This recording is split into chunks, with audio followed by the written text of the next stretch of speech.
The doctor said we're doing everything we can, which is what doctors say when they don't know if someone will survive.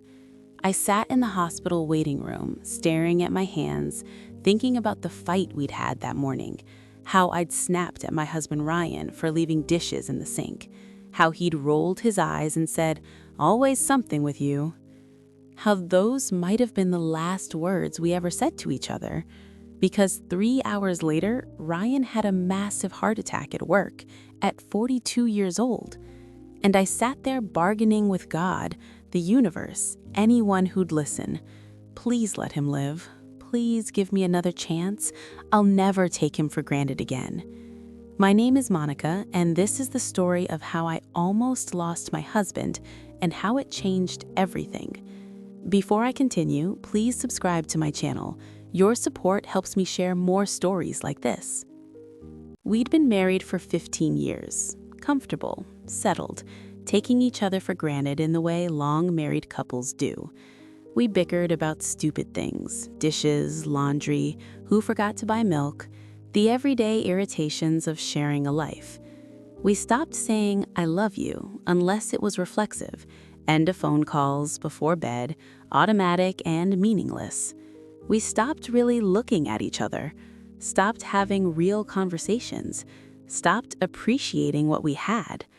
I'd complain about him to my friends. He never listens. He's always on his phone. He drives me crazy. He'd complain to his friends about me. She's always nagging. Nothing I do is good enough. We were two people living parallel lives in the same house. Not enemies, not unhappy exactly, just coasting. Until the phone call came.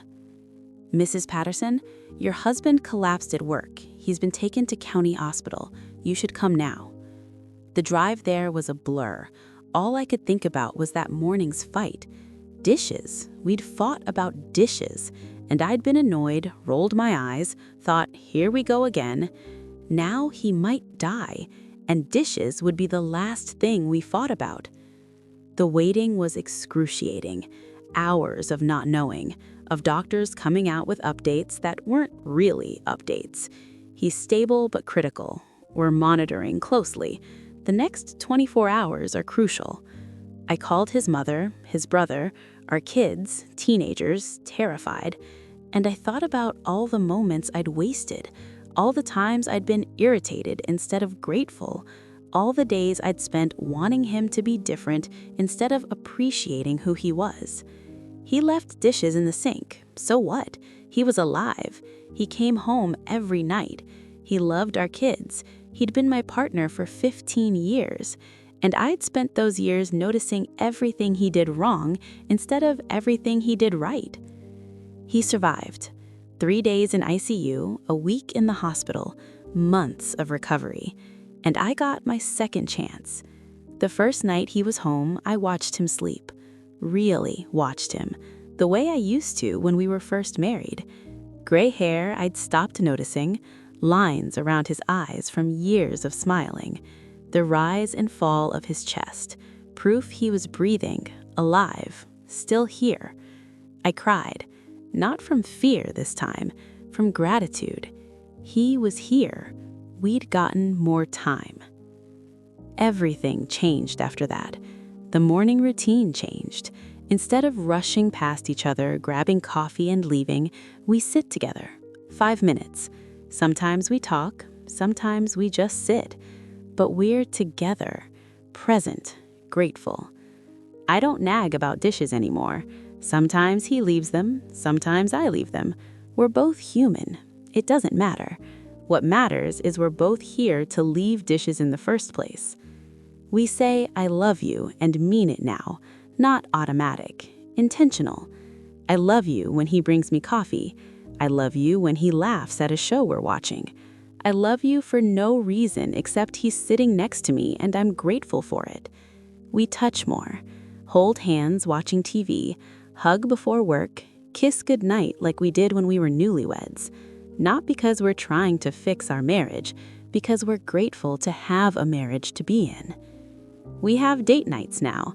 Not fancy, just time together. Dinner, walks, watching the sunset. Things we used to do before we got too busy, too comfortable, too complacent. We talk about real things, not just logistics, who's picking up the kids, what's for dinner, but dreams, fears, hopes, the stuff that matters. We laugh more, at stupid jokes, at ourselves, at how close we came to losing each other over dishes and laundry and meaningless daily annoyances. I don't take days for granted anymore. Every morning I wake up next to Ryan is a gift, a bonus, time I almost didn't get. Every dinner together, every conversation, every mundane Tuesday night on the couch aren't obligations anymore. They're privileges. Because I know now how quickly it can all end, how one phone call can change everything, how you can wake up fighting about dishes and go to bed not knowing if your husband will survive the night. Ryan says I'm different now, softer, more patient, more present. He's different too. He says the heart attack was a wake-up call, that he'd been coasting through life, through our marriage, not really living. Now we're both awake, both aware, both grateful. We still fight sometimes, we're human, but it's different now. I'm frustrated, but I love you. You're annoying me, but I'm grateful you're here. Because underneath every annoyance is the knowledge this person could be gone tomorrow. This moment could be our last.